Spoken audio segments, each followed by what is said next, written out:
Yo, what's up guys? My name is Artorigold, and I recently saw the most recent Overwatch 2 developer PvP livestream. It was a pretty interesting stream. It went on for almost about 3 hours. They revealed very little changes, but at the same time, also kind of a lot. It's kind of insane to think about how just one tiny change will alter the game immensely. So of course, what I'm talking about and what's going to be the main focus and biggest reveal from the stream is that they will be changing the game to be 5 versus 5 instead of the usual 6v6. They will be changing the team comps to be only 1 tank instead of the usual 2. Now this is a change that has a lot of pros but also a lot of cons, and since they didn't reveal too many new details, a lot of the stuff is going to be left to speculation. I wanted to open it all up and try to talk about every angle of this change and how it's going to affect us, the players, in order to ask the question, will these changes be worth it? Well, I can say I love a lot of the things that 5v5 could potentially bring to the table. To keep it short, it can mean quicker games and less queue times for everybody. I mean, there is a pretty big reason why tank queues are short and get a lot of extra stuff for even playing the damn role.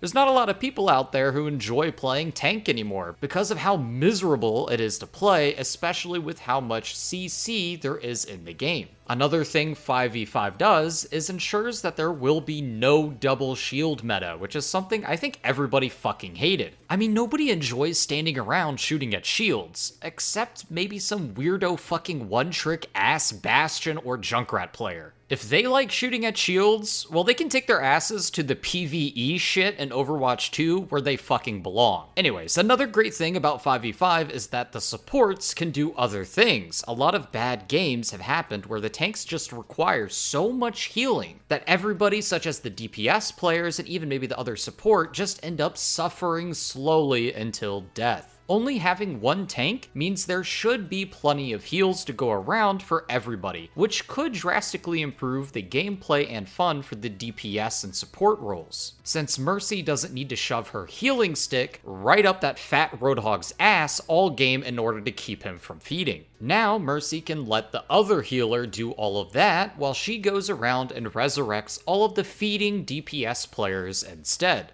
Having one less tank around will also lower the amount of CC and displacement abilities in every game, which is a fucking godsend. To put it in perspective, the current tanks in Overwatch have 12 different ways to remove control of your character away from you, and I hate that. I think we can all agree CC in a shooting game feels pretty awful. It may be really rewarding on some levels, for example landing a sleep dart on Ana or a Roadhog hook.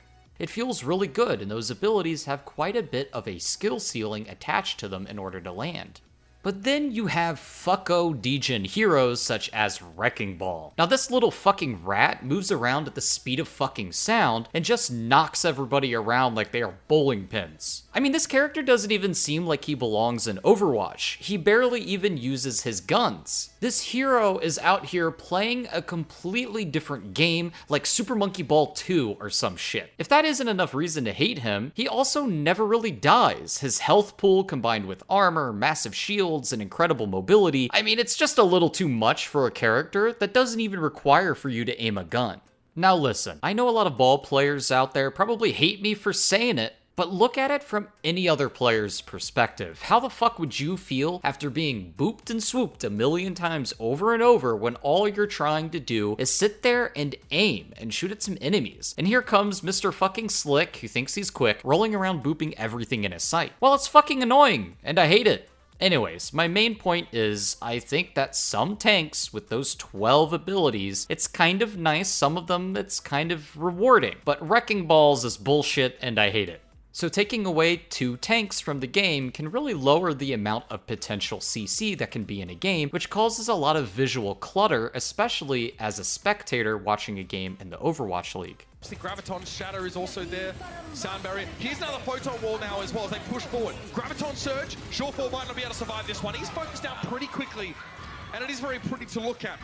and it is very pretty to look at. So another thing that the devs talked about during the live stream is that they are playing around with the idea of removing additional CC abilities. And they even gave examples such as maybe McCree doesn't even have his flashbang anymore in the future. While I would love to have less CC in the game, we also have to think about what that CC is good for. And of course, the perfect example of that is high mobility heroes such as Ball. If we remove a ton of CC, then heroes like Wrecking Ball and Doomfist could get insanely OP.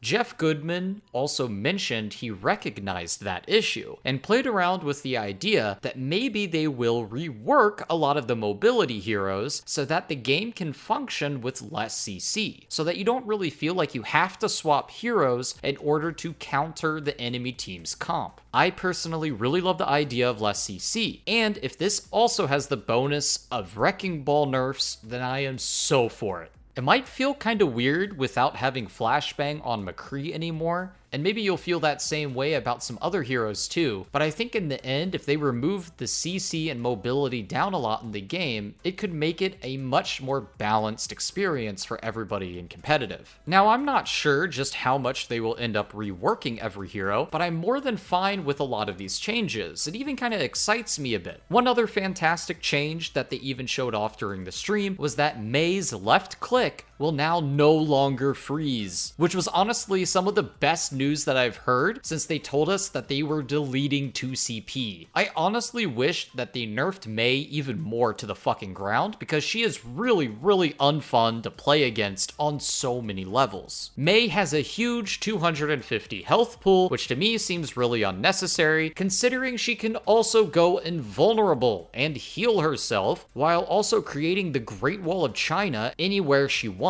on top of having the most annoying slow and freeze CC stun ability in the game. To me, she was always my worst nightmare anytime a team needed to stall a point or a payload. You can bet your ass there was a Mei making your life hell, and if she ever got her ultimate on the point, it was pretty much just GG. Personally, on an unrelated note maybe, I think an easy way to fix this would simply make it if Mei was invulnerable from her ice block on the point, it wouldn't count towards contesting it. Similar to how if Sombra was invisible on the point, and I think that one change alone can make Mei feel a lot better for everybody who has to deal with her nonsense in a stalled situation.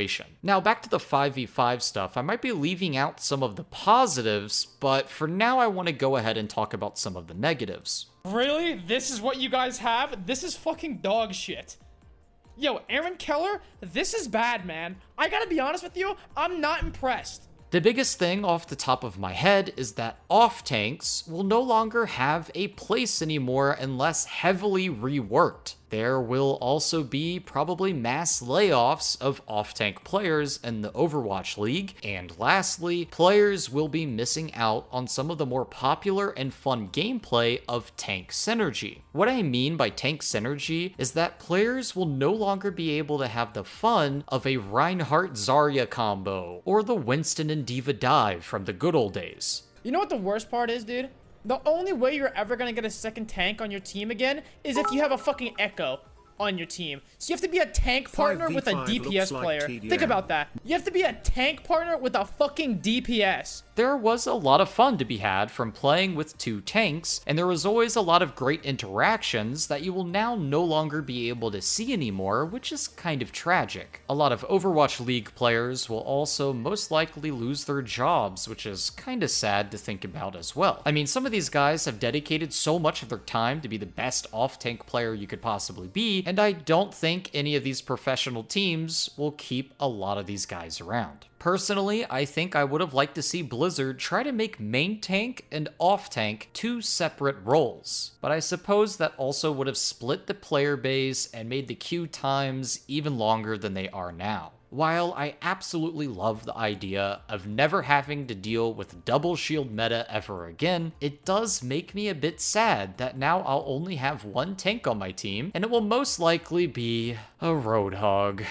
Blizzard will have to do a lot of balance changes and reworks if they are to make tanks such as D.Va and Roadhog work as the only tank. From what I can tell, Reinhardt will just be extremely dominant and meta as fuck. I mean, imagine having a Rein Shatter ready to go, and the only thing in front of you is a completely unshielded team because they're using D.Va or Roadhog or whatever. It'll probably be a completely free, easy to win team fight every single time just because you have a Rein and they don't. This alone causes me a lot of worry and makes me think there is no way a solo tanking D.Va or Hog would be comparable to a Reinhardt. I just think that the potential meta will be very, very punishing for teams because now just picking or not picking a certain tank hero will probably be the difference between entire wins and losses. Now that there's only one tank, a lot of the sole responsibility of creating space is kind of resting on your shoulders. If you have a bad tank on your team, or maybe you are the bad tank, you're not going to have any more backup or support from an off tank in order to do what you need to do.